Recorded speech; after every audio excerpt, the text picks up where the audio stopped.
Democrats. Every single Democrat in the Senate supported it. Every single Republican in the Senate supported it. The bill has now gone over to the House.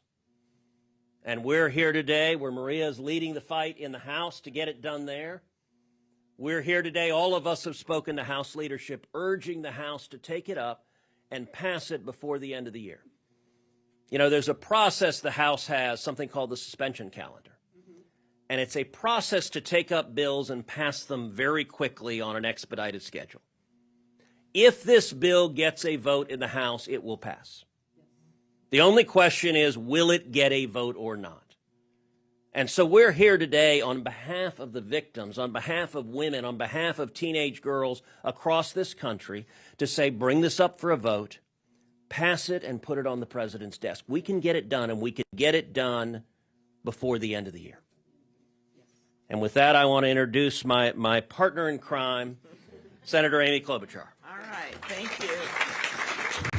Well, thank you so much, Ted, and thank you for your leadership on this bill. We've worked on it, as he noted, together. Every so often, Ted and I disagree on a few issues. It's happened. I don't know. We've had a few viral moments, but maybe this will be. And that's because I have really appreciated his willingness to take on these tech issues. It's a pretty lonely thing to do, actually, on a number of fronts. He's been supportive of that work, and it's not an easy thing to do. I remember several hearings in judiciary unrelated to this bill where he was supportive of our work.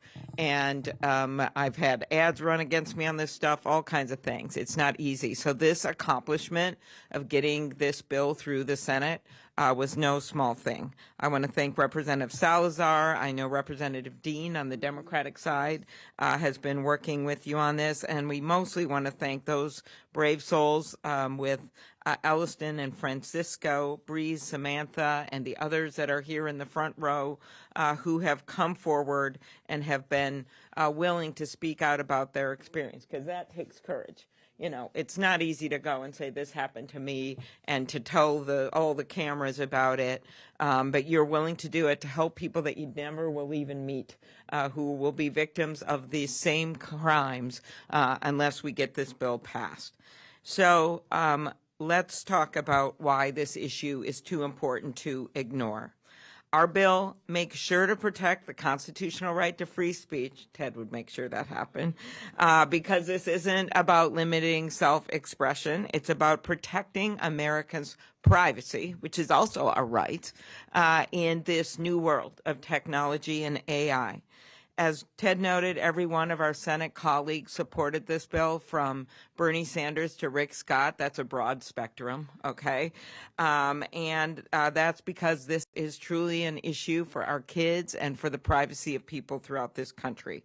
An estimated 1 in 12 American adults has been a victim of revenge porn. And by the way, that's how this issue first came to me many years ago. There's another bill that we've also had some success with on the Judiciary Committee. And we know that these privacy violations destroy people's lives. 49% of the victims that I just mentioned were stalked or harassed online by others who saw the image. They simply see the images and then they go on to become a victim of harassment by other people. 13% of victims report difficulty getting a job or getting into school because of the images. And more than half of these victims have experienced suicidal thoughts as a result of this violation. And this harm is not limited to instances where explicit images are shared online. The threat of dissemination alone can be tragic, right? The threat of doing it. So if you know there's a penalty, that people start to realize that this is a crime, then it's a lot harder to make that threat when you can say, hey, this is a crime if you do this. Our FBI director testified before the Senate Judiciary Committee that the Bureau has reported a massive increase in sexual extortion scams, mostly targeting young people. A new study shows that approximately 1 in 7 people are victims of sextortion, and according to the FBI in 2022 alone, those scams resulted, and this was just stunning for the committee to hear. I'll never forget this moment. Over 20 young people have committed suicide because of this. They don't lie. Okay, these are horrific stats. So while we know they're experiencing suicidal thoughts, we have actual deaths that have occurred because of this. The rise of AI-generated deepfakes, where you can't even tell if you're seeing a real person or not, is making these problems worse. One recent study showed 96% of deepfakes are sexually explicit and feature women who did not consent to the creation of this content. I think about Molly from Minnesota, who was shocked to discover a close family friend had created pornographic deepfake images and videos of her and over 80 other women he knew from photos he took from family events. To this day, she knows those images are still out there. Alliston from Senator Cruz's home state, who was only 14 when a classmate used AI to generate new deepfake photos of her and share them on Snapchat. As her mom said, my daughter's innocence was shattered and her eyes were opened to the reality of how cruel a person can be. This work is about building a future, about taking on the challenges of the new environment we live in and not just pretending it's not happening anymore. Fewer Americans will have their lives turned upside down if we can get this done. Fewer children will have their innocence snatched away from them, and more victims can seek justice that they deserve. Thank you very much.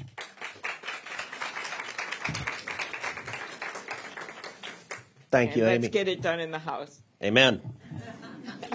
Well, thank you, Amy. Thank you for your hard work and your leadership bringing the Senate together to get this accomplished. I now have the great joy of recognizing my friend, Senator Maria Salazar, the great Congresswoman Salazar from the state of Florida, who is leading the fight in the House to get this done, along with Madeline Dean, a Democrat. The two are teamed up together to get this done. And I believe we're going to get it done before the end of the year. That is our objective. And I will say we need to work quickly because since Maria is a member of Congress from Florida, I think in about 12 minutes she'll be a cabinet member joining the Trump administration. So we need to move fast. And with that, Congressman Salazar. Very much. Thank you. My pleasure. It's my pleasure to be working. Well, good morning, and it's a pleasure to be working with you, Senator Cruz, and with your colleague here. That I love the fact that this is a very bipartisan bill. It's just common sense. And I want to connect with the mothers. You know, I have two children, 24, 25, two daughters.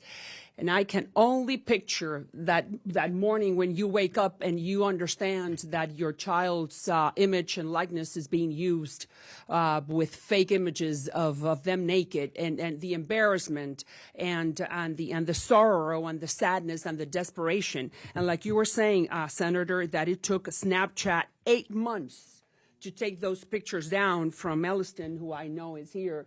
And it's like you said, we don't need to know anyone in the Senate or in the House of Representatives to call and demand from social media to bring those down, because they're a lie. They're not true. So I commit to work very hard in the House. We have a lot of friends there. You do too. And I am sure that with the help of God, that we're going to be able to put this either in suspension or make it a vote, and the Take It Down Act will be the law of the land before the end of the year. Why? Because it has nothing to do with political parties. It has to do with what's common sense, which unfortunately in Washington is the least common of all senses. But we're going to try to be the leaders that the Florida people and the Texas people send us here to be and to represent and to do what's right for our constituents. And nothing can be more right than this. So count on me, and I am sure that starting right now, we're going to put all the effort, energy, and interest in making this law. So thanks again for the opportunity, and thank you very much. And to my Representative Dean, who has been working very closely with us. So thank you for the part. This is the way that we should work in Washington, in a bipartisan fashion. Thank you, Senator. Excellent. Thank you, Maria. Thank you for your leadership, and we're going to get it done in the House. I'm now going to recognize a young woman I've gotten to know very well over these last few months, Elliston Berry, a Texan who is 15 and who has been really courageous sharing her story. Elliston. Thank you. I just want to say thank you to not only Senator Ted Cruz, but Amy Klobuchar for hearing my story and giving me a voice. I also just want to thank God for turning this awful situation into something good. I mean, that morning when I woke up, it was one of the worst feelings I've ever felt, feeling hopeless and feeling as if my entire innocence was stripped away. I mean, the unknown was so terrifying, and it was so hard to realize that this was my reality that I had to live with. And the student that did this to me got little to no punishment, a Class A misdemeanor that he is still able to attend school and walk around as if he didn't do anything. And that is one of the hardest pill to swallow, because he chose my fate and he is walking around. His record will be expunged by 18. It is so hurtful to know that my community and that my support and that I didn't have anything, because my images were not considered child pornography, even though they were. Although it was made with AI, it was 100% child pornography, because it had the exact same feeling that it would have. This bill, the Take It Down Act, is so healing and so validating, because it has heard my voice and all the many people that don't have the opportunity to share their story. Truly, it is such a privilege to be up here and to have these opportunities where I'm able to explain and share my story. And I just want to say another amazing thank you, because it is just so healing and so validating to know that my story is relevant. And there are so many cases all around the world. Millions of not only girls, but boys, teenagers, women, children are being harassed, and they are being targeted and victimized, and there's nothing out there that can help them and that can save them. And I remember feeling that hopelessness and just feeling terrified of what the future had to hold. But thanks to this Take It Down Act, we are able to give victims a voice. We are able to protect them, not only the future generations, but the survivors of this AI crime. And I just want to say thank you. And I urge the House to pass this bill immediately to protect so many people, because this is a serious matter. Thank you.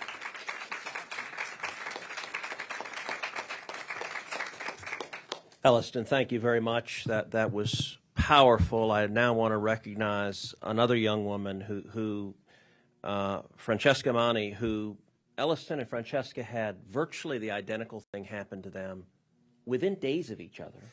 One in Texas, one in New Jersey. And it illustrates how this is happening. There's not a state in the country where this isn't happening, where people aren't being victimized. And I will say, both Elliston and Francesca came and testified at a field hearing of the Senate Commerce Committee. They both demonstrated amazing courage, standing up and telling their stories and being willing to confront what happened to them and use the pain they felt, use it to help others, use it to change the law in America, to protect other teenagers, other women, to ensure that maybe somebody else will not wake up with this pain and agony and victimization. Francesca, thank you for being here, and welcome. Today, I stand before you not just as an advocate for stronger AI laws, but as a proud and hopeful 16-year-old girl. Today, I can say that my voice has been heard, and more importantly, that it will make a difference for millions of students, women, children across the United States. I couldn't be happier or prouder to announce that the Senate has unanimously passed the Take It Down Act. Special thanks to all the senators who supported this critical legislation, especially Senator Booker from my home state of New Jersey, who co-sponsored the bill. But this victory would not have been possible without the unwavering dedication of Senator Cruz. He has been a true champion for our cause, never backing down despite the challenges faced this year. Senator Cruz, you are a rock star. And your team has been incredible, always just one phone call away. My deepest gratitude to you and your team for your relentless hard work. Thank you, Senator Cruz. Senator Klobuchar, Congressman Salazar, and Dean, thank you for being here and for standing with us girls as well. It means so much to have women in our corner supporting and fighting for what's right. Now, we turn to the House. Today, I'm calling on every congressman and congresswoman to stand with me, with Elliston, and with all the girls who are not here today but have been deeply affected. Because we matter. It's time for Congress to see us, hear us, and act for us. We need swift and decisive action. We need this bill to pass to protect us. Without it, we remain vulnerable. This is not a political issue.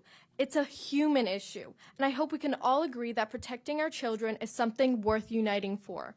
Once again, thank you, Senator Cruz. You're awesome. And thank you, Congresswoman Salazar, for your support and encouragement. Dear representatives, let's finish what we've started and make this change happen. Together, we can ensure a safer and brighter future for all. Thank you.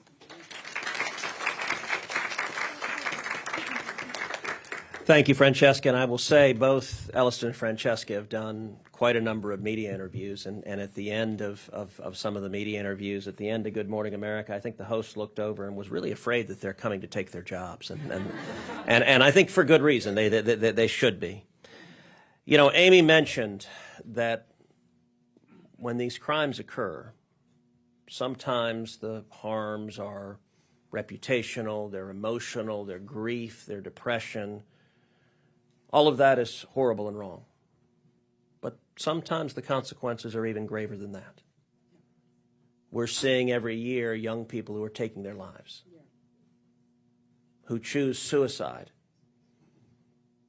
because of this horrific wrong. And today we have with us Brandon Guffey. Brandon, his son Gavin, is one of those teens. Brandon likewise has demonstrated enormous courage telling Gavin's story. And thank you for taking your unimaginable pain and grief and using it to fight to change the world we live in. Brandon, welcome.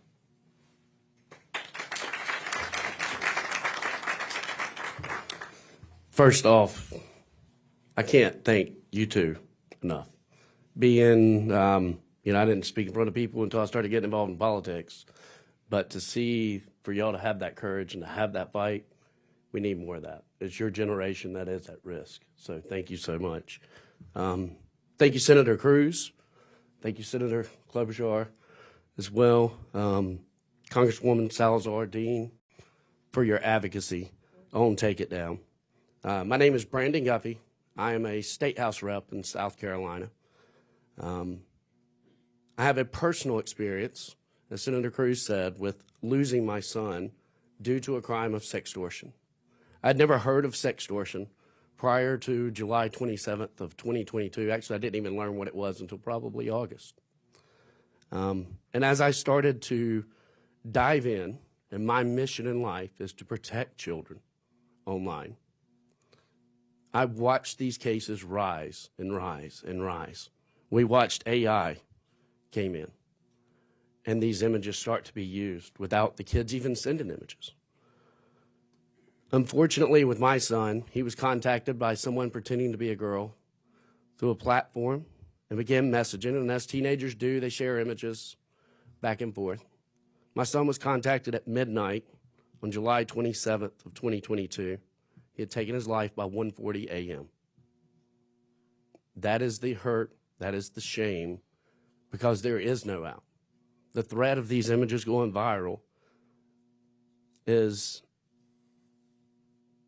you can't hide that amount of shame.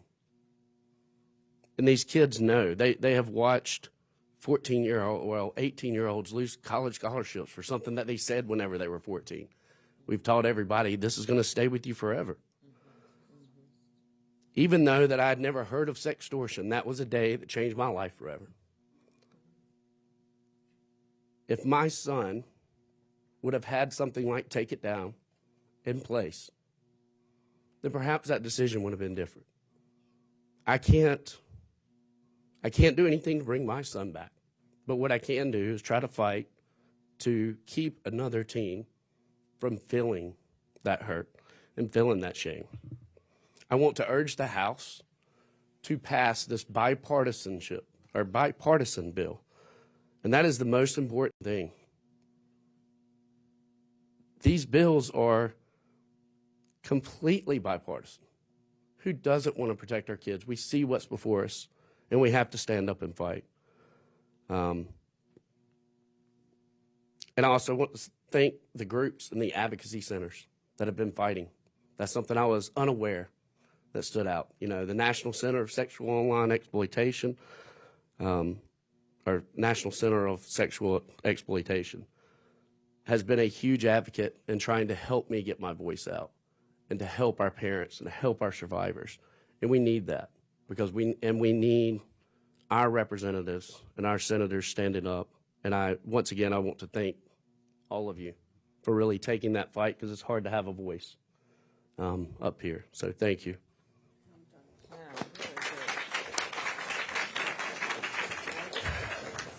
Thank you, Brandon, and thank you for your courage. Thank you for standing and fighting. As Brandon mentioned, we've seen an incredibly broad and diverse coalition come behind this bill, take it down. We have over 90 groups that are supporting it, law enforcement groups, victim advocacy groups, human trafficking groups, sexual exploitation groups, all focused on we need to stand together, we need to protect children, we need to protect women, we need to stand up against these horrific abuses. And with that, I want to introduce Breeze Liu now to address us.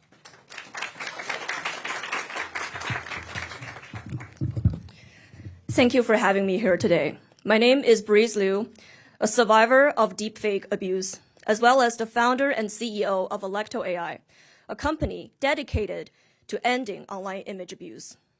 We gather here today in a moment of profound transformation. This is an age of massive information and misinformation, a time of both wisdom and ignorance, an era of both progress and setbacks.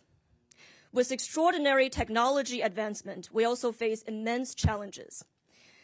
In April 2020, my life changed forever. A friend called to tell me that a video of me was circulating on Pornhub. At first, I thought it was a mistake. I had never even visited Pornhub. But when I clicked the link, I saw my face on a pornographic video. The devastation I felt that day is indescribable. I was humiliated, dehumanized, and overwhelmed with shame. But when I sought help, the system failed me. I was victim blamed and slut shamed by law enforcement, while the perpetrator faced zero consequences. As more videos of me spread to hundreds of malicious websites, I nearly lost everything. My dignity, my reputation, and I almost lost my life. That is why the Take It Down Act matters. It creates accountability where there was none before. It ensures that victims can have harmful content removed swiftly, lifting the unbearable burden survivors have long carried alone. When it comes to ending online violence, America must do what it always does. America must lead. In the 1960s, this nation did something that was once believed to be impossible. We sent men to the moon with computing power equivalent to a basic calculator. Today, the smartphones in our pocket holds computing power thousands of times greater than what NASA used during the Apollo missions. If this is our moonshot, then we must rise to the challenge. The same technology that created this problem can also power its solution. The algorithms used to harm us can be redirected to protect us. This legislation is part of that moonshot. So let's pass this bill, not because it is easy, but because it is necessary. Stop blaming the victims and stop justifying the abuse. I call on House leadership to pass Take It Down as soon as possible. While there is darkness, we shall let there be light, and even the darkest night will end and the sun will rise. So let us heal the divide and build a brighter future for the next generations.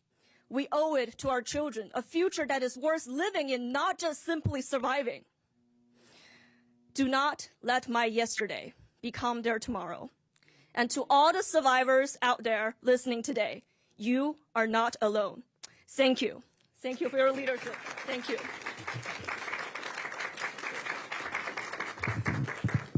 Breeze, thank you very much for sharing your powerful story, and thank you for your courage again to take your pain and use it as a call to action, use it as a call to protecting others.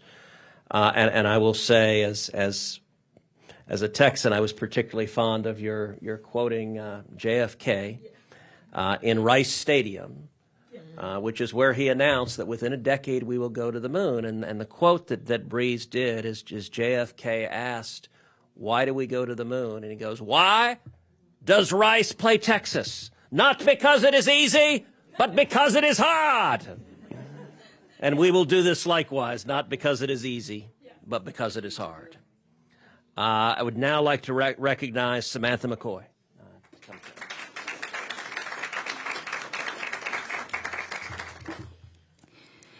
Good morning, and thank you to Senator Ted Cruz and Senator Amy Klobuchar for your tireless work to ensure that survivors are protected and heard. I am here today as a survivor who is thrilled at the passage of the Take It Down Act through the Senate, and I am also hopeful for the same process in the House. My name is Samantha McCoy, and during my junior year of college, I was physically attacked and raped by someone who swore to protect and serve the community. During the attack, the perpetrator began video recording the rape.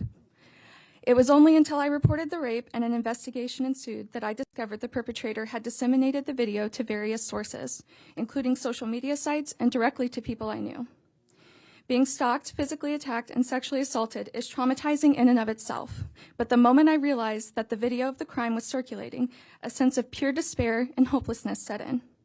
The perpetrator used the intimate imagery he took of his criminal act as a tool for further re-victimization. Taking advantage of social media platforms and other sites, he rapidly disseminated the worst moment of my life to an unknown yet vast audience. Once on the internet, all ability to prevent it from further spreading was lost. At the time, I was pursuing a career as a mental health therapist.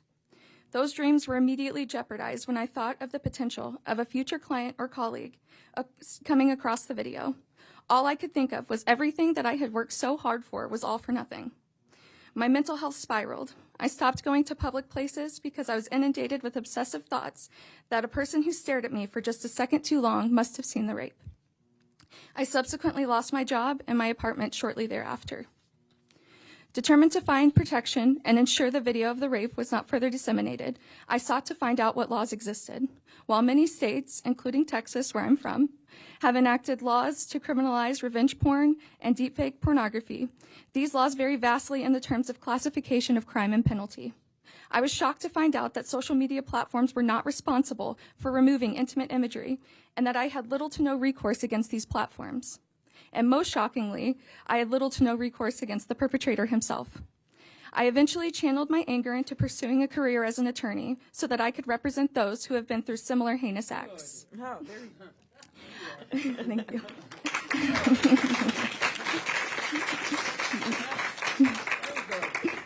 And I did go on to complete my master's and obtain my license as a mental health therapist as well.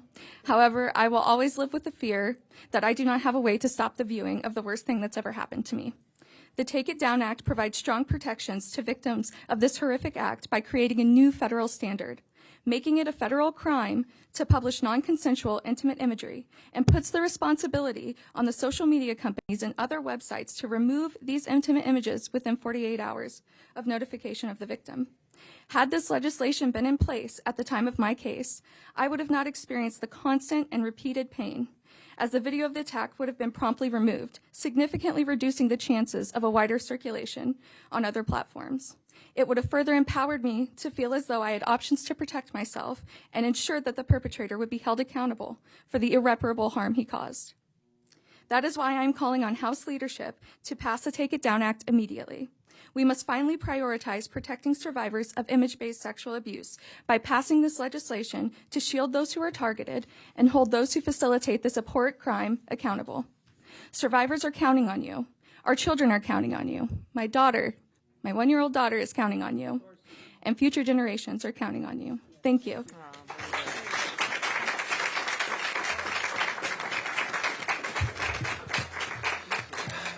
Samantha, thank you for sharing that horrific story. And I am so sorry for the hell that you have gone through, and Breeze and Brandon and everyone here.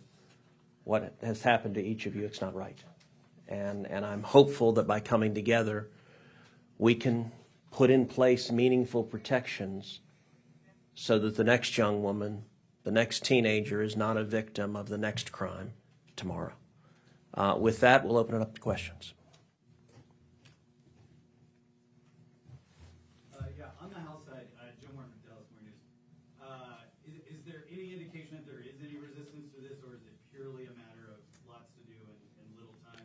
And have you talk to, Speaker Johnson, any other members of the leadership, there's a Texan in charge of the Rules Committee you could have a word with about getting on the suspension calendar. What are those conversations? So there is not meaningful opposition. There is no one that we know of that is actively lobbying against this. And we worked hard to unify and bring together a broad and diverse community behind this bill. I think that's one of the reasons, as Amy said, the Senate, you've got a diverse array of views, a range of views across the Senate, and to get every senator to come together, a lot of work has been done to find a legislative solution that makes sense and that will work. Our challenge really is just the hours into the day and the calendar. We're near the end of the year. There are lots of competing priorities. I've spoken multiple times with the Speaker of the House. I've spoken with Steve Scalise, the Majority Leader. I've spoken with multiple other leaders in the House. Amy has as well. Maria has as well. And we're trying. All it needs to do is get scheduled for a vote, either on suspension or just scheduled for an ordinary vote. If this vote is on the floor of the House, this bill will pass. The only way it doesn't pass is if the House doesn't take it up and vote on it. And so it's a question of, to be honest, this press conference is about building the support so it becomes compelling. We need to get this done now, because it's always easy in a legislative environment. You've got lots of competing environments, and you say, well, we can deal with this later. You know what? We can't deal with this later, because that means we're turning a blind eye on the victims who will be victimized tomorrow and the next day and the next day, and we need to act quickly to protect them. That's right.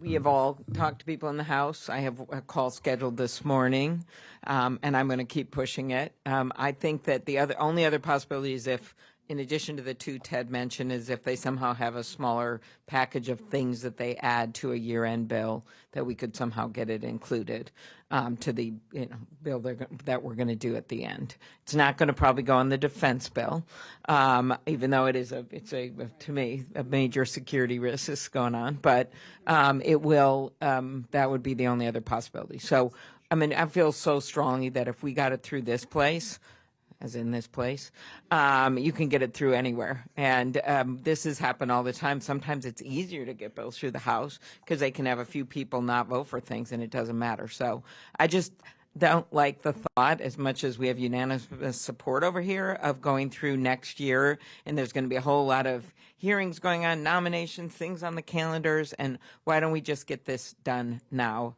And what a holiday gift it would be for those who have fought for so long to get it done. Yes.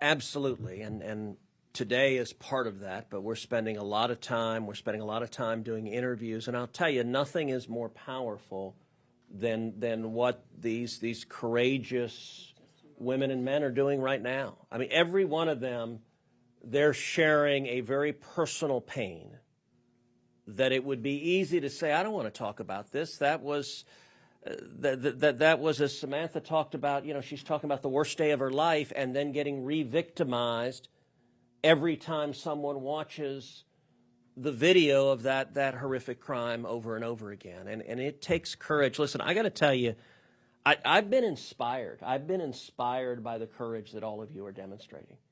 And I think the single best way to raise awareness is, frankly, for the politicians to get out of the way and just let people tell real stories. Allison and I were talking last night about how, you think about human memory. Almost every memory you have is a story. That's how our brain works. We think in terms of story. A statistic, I mentioned that this is increasing 3,000%. That, for most people, doesn't move them very much. That's a number. It's abstract. It doesn't seem real. When you look in the eyes of people who felt this pain directly, you understand it differently. When Brandon talks about how his son Gavin will never be here again. Look, all of us are parents. there were more than a few of us who had tears in our eyes as we heard Brandon telling that story. The greatest nightmare for any parent is to lose a child. And I think that's one of the compelling reasons not to delay. If this will pass eventually, but if it passes a year from now, how many other victims will be victimized? How many girls will be victims? How many parents will lose a child because Congress delayed and we couldn't act? And so we're not going to let that happen. We're going to do everything we can to say, let's have the urgency that you would have if it was your child that was potentially facing this tomorrow. And so that is exactly what we're endeavoring to do. Okay. All right. Thank you very much. You guys are fantastic.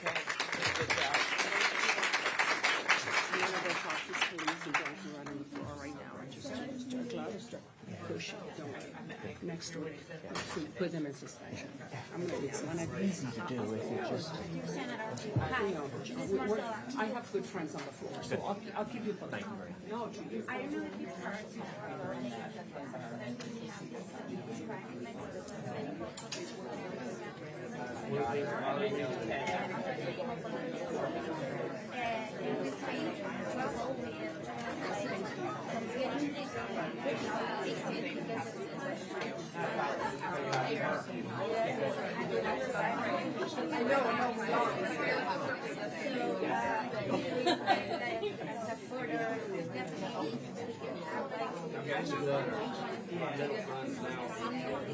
you